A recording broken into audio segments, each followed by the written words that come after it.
Today, we're dropping a brand new experiment. We've all seen those gas-guzzling trucks hauling massive trailers, but can electric trucks keep up? And more importantly, are they actually cheaper? Well, we're about to find out. We've got this bad boy loaded down with, well, let's just say it's a lot of stuff. We'll be hitting the open road, towing this beast for hundreds of miles and comparing the cost to a good old-fashioned gas-powered truck. There'll be calculations, there'll be charging, and there will be epic fails. Electric vehicles promise the thrill of off-roading and powerful towing, but a significant hurdle stands in their way: range anxiety. Unlike gasoline-powered cars that can travel long distances on a single tank, EVs struggle, especially when burdened with trailers or navigating rough terrain.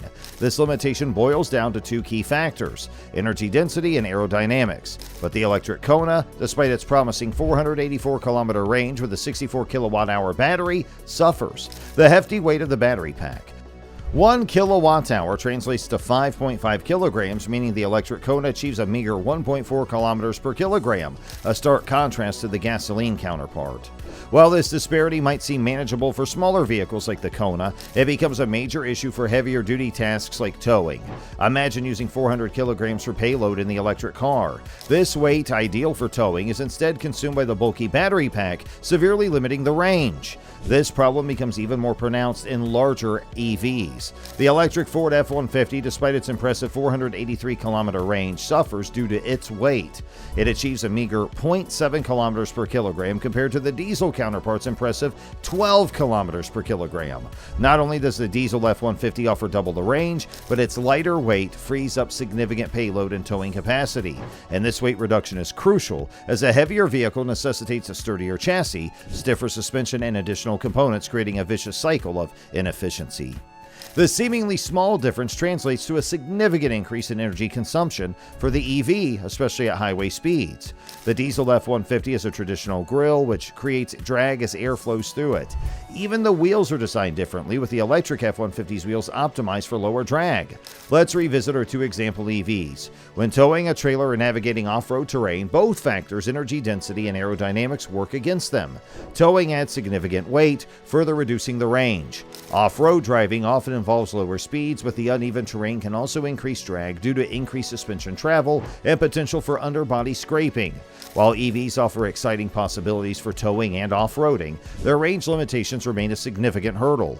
As battery tech advances and design ingenuity continues to improve, we can expect more.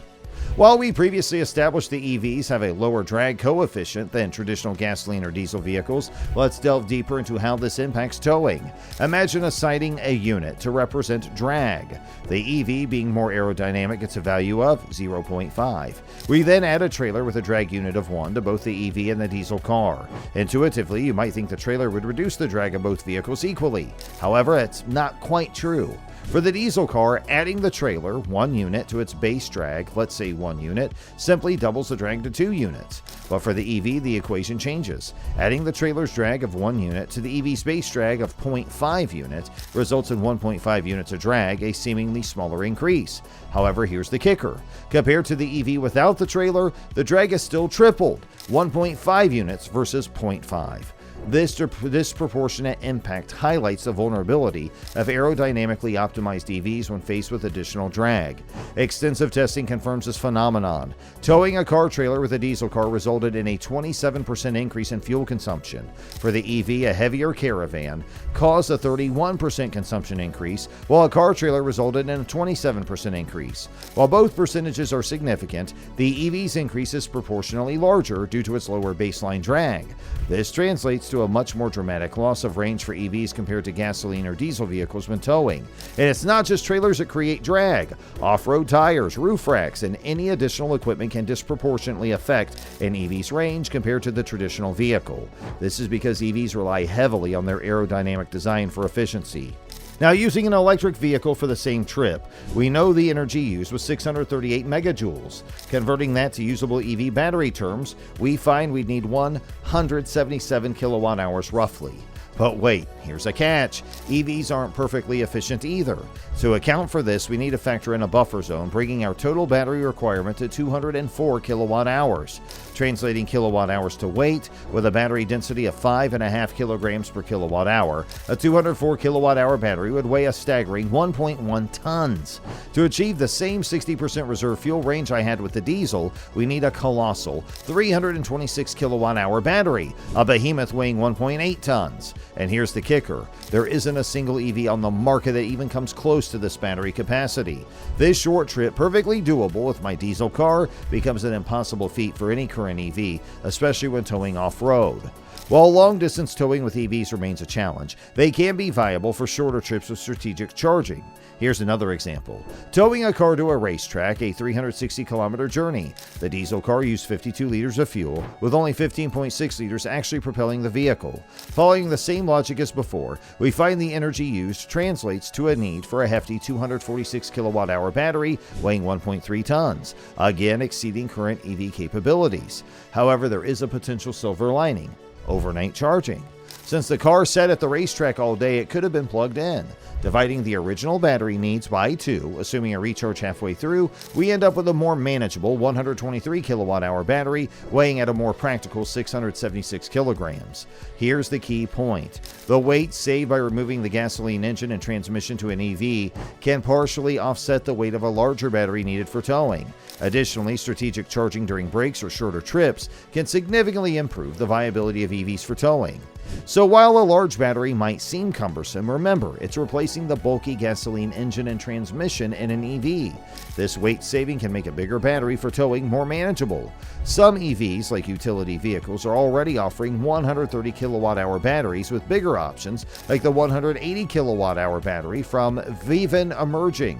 Now let's talk about costs.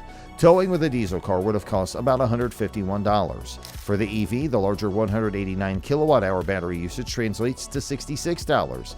This is a significant savings of $85. This cost advantage can be even greater with home solar panels, where charging becomes virtually free. However, for fast charging on the go, prices can reach 60 cents per kilowatt hour, adding to the cost. EVs generally have lower service costs, but their higher purchase price can tip the scales. The 5-year total cost of ownership for EVs is still catching up to gasoline cars, but the gap is narrowing. However, there's a trade-off: convenience. With a large diesel tank, you can fill up once a day and enjoy a weekend adventure without worrying about refueling. Current EVs can't quite match that level of freedom. You might need to factor in charging stops during your trip, which can disrupt your plans. EVs offer exciting potential for off-roading and towing. Their inherent advantages, in my experience, outweigh the limitations. However, there is a hurdle: range. Long-distance towing and remote off-roading currently challenge EVs. The solution lies in a threefold approach. First, we need a significant improvement in energy density, perhaps through advancements like solid-state batteries. Second, robust charging infrastructure is crucial. Imagine a small town with a sudden influx of EVs needing fast charging, a costly and time-consuming bottleneck. Let us know your thoughts in the comments and hit that like button if you enjoyed our video, and don't forget to subscribe.